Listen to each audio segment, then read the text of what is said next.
Hello and welcome back to Ask a Monk. Now I'd like to answer a question about pain in meditation. When you feel a great amount of pain during your meditation, is it necessary to sit still and ensure that you never move? If a person moves, is there something wrong with that? Or is the point of meditation to be able to not move? Is it wrong practice if you move your body? And this is a very simple question with a very simple answer, but it actually has some profound implications. So I'm going to take a little bit of time to answer it in some detail. The simple answer first is yes, indeed, you can move. There's nothing intrinsically wrong with moving your body. You know, we move it all the time.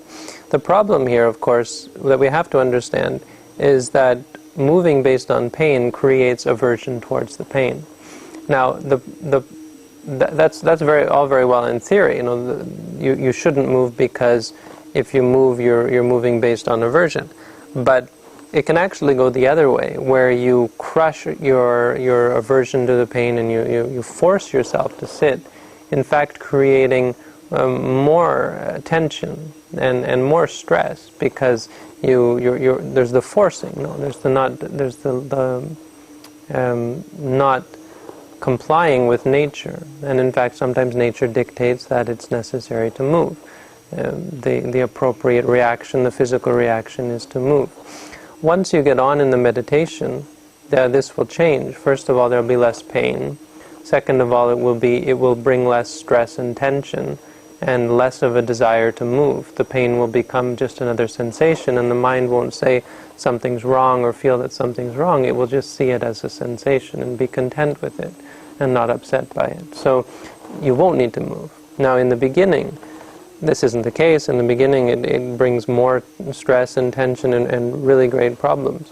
So what we should do is be mindful of it. And when it first comes, we should certainly try to be as mindful of it as possible and not move without immediately moving our bodies, because this is a great teacher for us, and this is what I'd like to get into.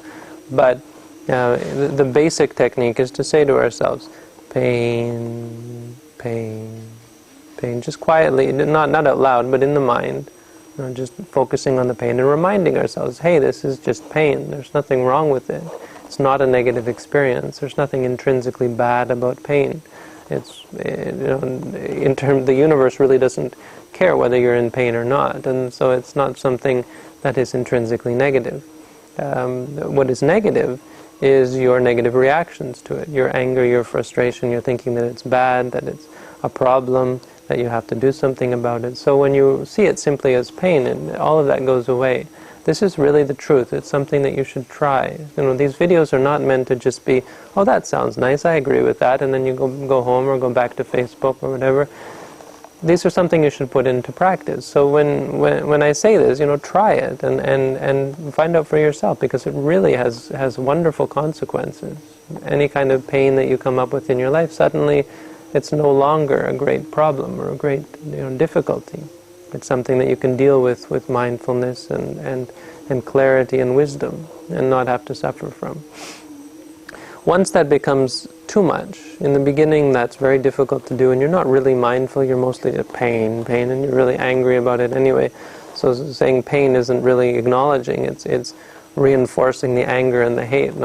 So when it gets to that point where it's overwhelming and you feel like you have to move, then just move mindfully. You can lift your leg by moving your hand, moving. Say to yourself, moving, placing, or grasping, lifting, moving, placing. Or you can just move your leg without, if you're sitting in this position, just lifting, moving, placing. Just do it mindfully, and it becomes a meditation. Because eventually our whole life should become meditation. We should try to be as mindful as we can in our daily lives. When we eat, we're mindful. When we drink, we're mindful. Everything we do, we know what we're doing. We move our hand, this should be moving, shaking. When we talk, we should know that we're talking. What is this feeling of my lips moving? Even to that extent, you can be mindful. When you're listening, you can say hearing, and acknowledging the sound, and you'll find that you really understand the meaning much better, and you get less caught up in your own emotions and judgments and so on. So this is the basic technique. Now, the theory behind pain and how it's such a good teacher is that eventually pain is one of the best teachers that we have, because pain is something that we don't like. It's our aversion. It's our problem. No, it's if it weren't for pain, if it weren't for things like pain, then we would never need to practice meditation. We would never think to come and practice meditation. Why would we? What's the point? Wasting all this time when we could be out enjoying life. But the problem is that in our life, it's not all fun and games. And in fact, our clinging leads us to have suffering, because we don't like certain things. We're not content with thinking about the good things. And so when a bad thing comes, it makes us angry because it's not what we want, and so on. So what we're basically doing here is learning how to live with it, and how to see it for what it is, and see it simply as another experience, not as a bad thing, and not seeing other things as good things. And so the theory here is that most people understand, it has to do with how people understand suffering. An ordinary person understands suffering to be, and suffering here is, of course, the big elephant in the room. It's what we as Buddhists deal with. It's what we talk about, what we teach, and yet always have a great amount of difficulty talking about. But this is because most people understand suffering to be the pain, and suffering to be a feeling. This is what Buddha said, dukkha vedana. Dukkha vedana means dukkha is suffering, vedana is the feeling. So we understand dukkha to be a vedana, to be a feeling that you get. You get this feeling, that's dukkha, that's suffering. You get that feeling, that's suffering. You get another feeling, and it's not suffering. So we categorize our experiences. This one is suffering, this one is not suffering. And as a result, our means of overcoming suffering, of being free from suffering, is to find a way to only have these experiences and to never have these experiences. This, doesn't that sound normal? That sounds, that's how we get rid of suffering. That's because that's what we're told, that's what we're taught, and it's totally false. It's totally wrong. It's the wrong way to deal with suffering, but this is how we do.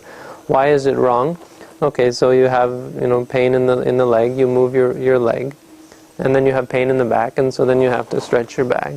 And then you have pain in your head, and so you have to take a pill for the pain. And then you have pain here, pain there, and you have to take another pill, or you have to get an operation, or so on and so on. And all this time you're developing more and more aversion to the pain, until eventually it becomes totally overwhelming. When a person takes a pill for a headache, really what they're doing is reaffirming their aversion towards the pain. And as a result, it's going to be worse next time. It's going to it's going to be worse and worse and worse.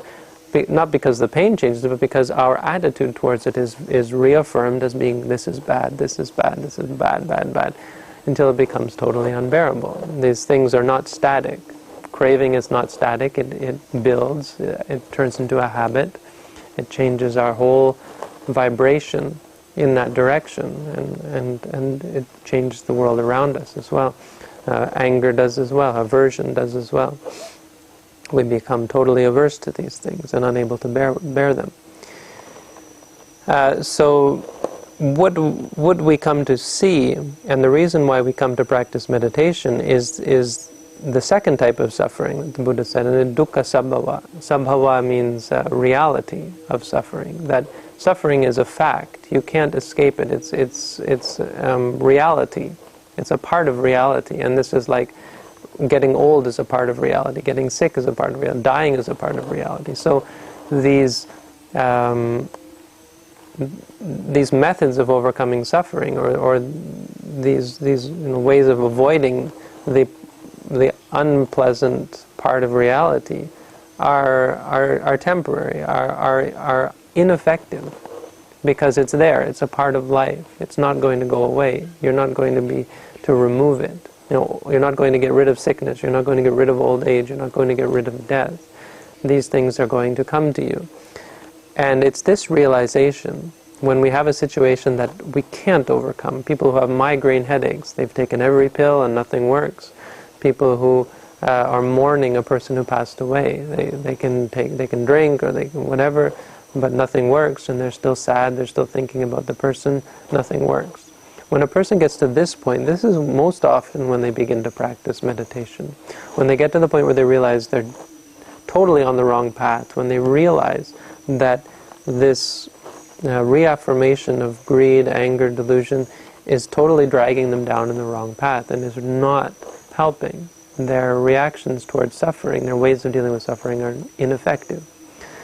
This is the second type of suffering. It's a very important realization, because that's what leads to the conclusion that we have to do something. People say, why do you meditate? What's the point wasting your time?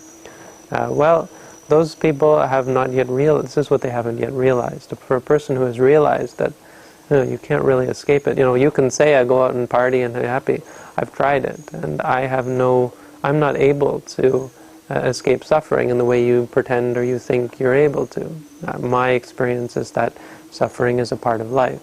It's something that we either learn to deal with, or we suffer more and more and more. It gets worse and worse and worse. So we find a way. So this is when we come to practice meditation. When we come to practice meditation, we realize the third truth, the third type of suffering. The third way of understanding this word suffering. And this is that suffering is inherent in all things, just as heat is inherent in fire. There's no fire that is not hot. Fire is hot. That's well, in a conventional sense, fire is hot. By the same token, all things in the world, anything that arises, is suffering. And what we mean by this is, just as fire is hot, if you hold on to it, it burns you. When something arises and you cling to it, it makes you suffer. Why this happens is basically what I've been saying. When it's something good, you cling to it as good, and then it disappears. When it disappears, you're unhappy, you're looking for it, because there's still the wanting, there's still the clinging in your mind. And in fact, you cultivate it and develop it, and it comes up again and again. I want this, I like this, I like this. When it's gone, the craving doesn't go away. The experience is gone, and who knows when it'll come back. If it's an unpleasant experience, the craving, aversion, go away, and pushing it away with this method or that method makes it worse, and so on.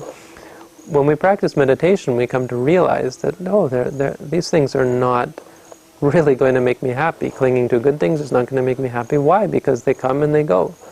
They arise and they cease. If my happiness depends on that, how can I ever hope to be happy? If, say, my happiness depends on this person, you come to realize that that person is only experiences. You hear something and that's that person. You see something and that's that person. You think of something and that's that person. But all of those experiences are impermanent, and they're uncertain. You don't know whether they're going to say something good to you. Maybe someone you love says something bad to you and you suffer from it. And the realization that it's not sure. There's no person there that's wonderful. There's a bunch of experiences waiting to happen, and those experiences will not all be pleasant. When the person dies, if they're a loved one, then that will be a very unpleasant thing. This realization we come to through our meditation practice, even just watching our own body, watching the rising and falling on the stomach, coming to see that every single thing that arises has to pass away. It comes and it goes. Coming to see that we do it even with our stomach. We're rising and falling, oh, now it's smooth, and then we like it. And then suddenly it changes and it's rough and uncomfortable, and we can't really find it, and we're angry and upset. Even this very stupid, simple object of the stomach can teach us everything we need to know about reality, because it shows us our mind. It shows us the way we project and the way we relate to things and make more out of things than they actually are. Through the meditation practice, we come to break down people, break down things and experiences into individual phenomenon that arise and cease and come and go. And so, as a result, we see that none of them are pleasant, or none of them are satisfying. And this is what it means by suffering, that our happiness should never depend on these things. It depends on a person. That person doesn't exist. It's just experiences. Coming to see that our relationship with the person is just through experiences which are never going to satisfy us. The only thing they could possibly do is bring more clinging and craving and dissatisfaction and the need for more, and so on. And we will never truly be at peace with ourselves. People think that they will, but you can look at those people and see that they're not really truly at peace with themselves. And through the meditation we come to see this, and so we come to gain true peace for ourselves. As you see these things, you'll see things arising, even just the stomach coming and going, and you'll see the clinging and how useless it is to cling to it, to be this way or that way, because it's changing. You see it coming and going, and that it's not under your control. You see impermanence, suffering, non-self, these three characteristics. As this goes on, the fourth type of suffering, or the fourth way of understanding suffering comes to you, and that is as the truth. And this is what we call, you hear about the noble truth of suffering.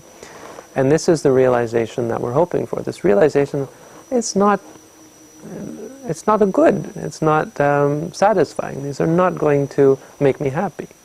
This realization is the fourth type of way of understanding suffering, is really the consummation of the Buddha's teaching. It's this, starting to see things, seeing things coming and going, oh, this isn't satisfying, that is.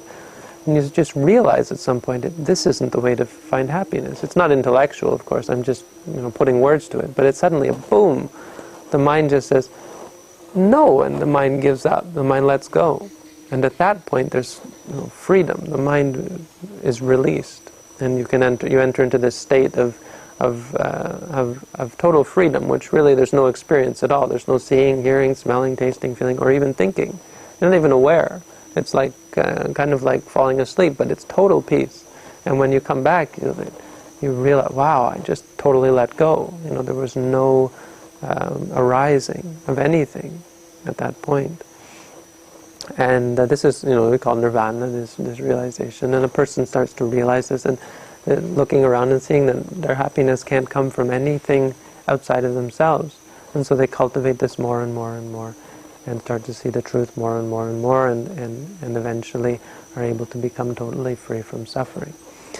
So, but the point being that it's this realization, when you talk about nirvana and so on, and this, see for yourself. The Buddha's teaching is to see for yourself. But the point, which I think everyone can understand, is that we have to see this reality. We have to really grasp this, that we're not going to find happiness in the things outside of ourselves, and that these phenomena that arise, there's no good that can come from clinging, even in terms of aversion. There's no good that comes from wanting to escape it, or wanting to even force yourself to sit still, in this case. So it's a very simple question with a very simple answer, but here are the profound implications to do with suffering that help us to understand why it is that we might want to sit through it sometimes. And if we can get that through our head, then sometimes we can sit through it. We say, yeah, I want to move, but it's not really a big deal. It's not going to kill me. And I'm going to learn something here. And as you do that, you'll see how your mind works. You'll see the craving and the aversion, and you see how the phenomenon works and how it arises and ceases, and see that there's no good that comes from being angry about it or upset about it. You don't feel happier. It doesn't solve the problem. It creates more aversion. Moving your foot doesn't solve the problem. It's a temporary solution to kind of ease the pressure when it's too much for you. But eventually, you're just going to, say, why would I move my foot again? I've moved my foot 10 times already. It didn't solve the problem. And eventually you give that up. And you say, well, I'll just sit through it. That's what happens in meditation when you go to an intensive course. In the beginning, the pain here, you say, okay, I can fix that. And you put a pillow under here. And then this one, and then you put a pillow under here. And then here you put a pillow, and here you put a pillow. Until eventually you just say, it's not working. It's not solving the problem. And you give up. And that's the realization that we're striving for. You realize that more and more and more. Eventually you'll realize that that's the truth. That's the truth of reality. And you'll let go and not cling. So, this is my discussion of the truth of suffering in the Buddha's teaching. Thanks for tuning in, and I wish you all the best, that you're all able to put this into practice and try your best to become patient and be able to overcome your attachments and aversions and suffering, and find true peace, happiness, and freedom from suffering. So, all the best.